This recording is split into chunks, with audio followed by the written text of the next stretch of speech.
Fala, galera!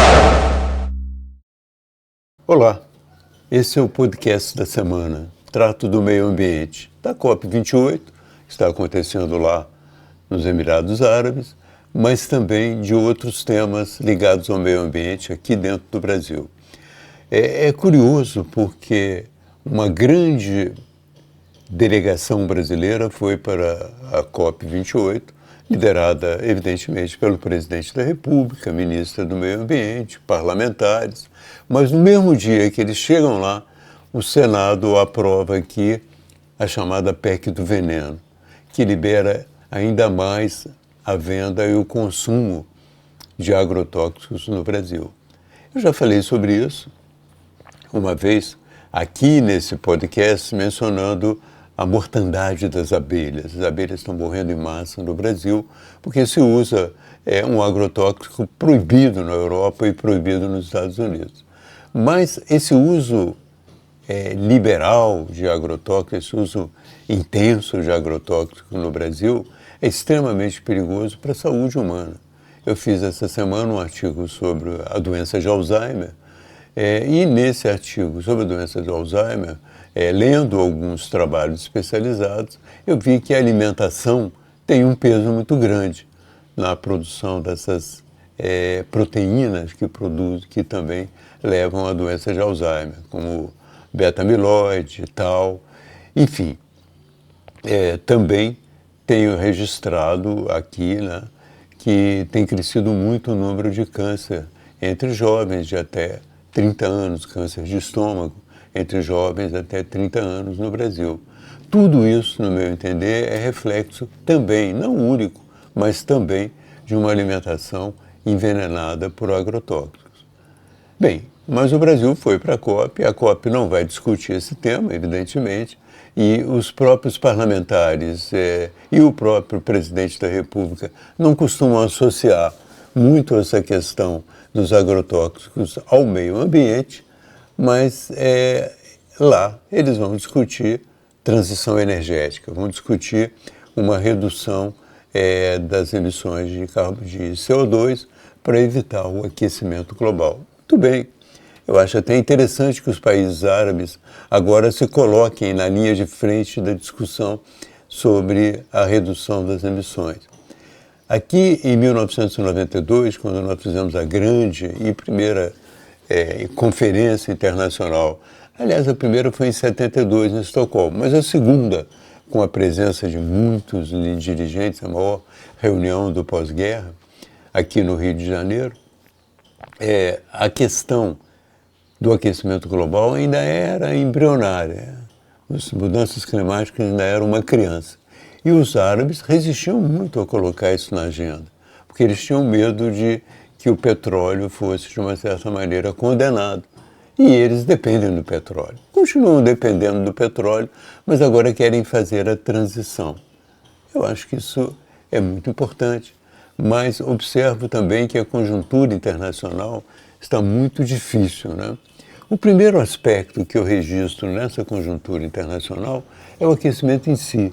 Nós tivemos nesse ano de 2023, o maior aquecimento, a maior temperatura da história. A temperatura foi a mais alta que nós já vivemos, segundo todas as pesquisas. Olha, o que acontece é o seguinte, todo esse esforço mundial, ele é destinado a fazer com que a temperatura não se eleve acima de 1,5% até 2030, não se eleve acima dos padrões pré-industriais até 2030.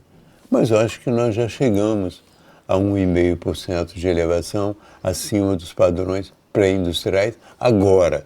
Eu ainda não tenho elementos científicos para demonstrar isso, mas alguns pesquisadores já afirmam que a temperatura já aumentou 1,5%.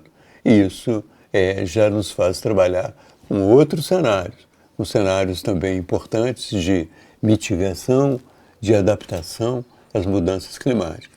Hoje mesmo foi apresentada uma pesquisa no mundo inteiro sobre a elevação do nível dos mares. E mostra que algumas cidades brasileiras, como Rio de Janeiro e Santos, vão perder mais de 7% do seu território com a elevação do nível dos mares. Eu tenho também mostrado ao longo do caminho que os mares no Brasil estão se elevando. Já mostrei isso em Recife, já mostrei em Atafona, no estado do Rio, mostrei em Santa Catarina, e é um fenômeno importante também a ser observado.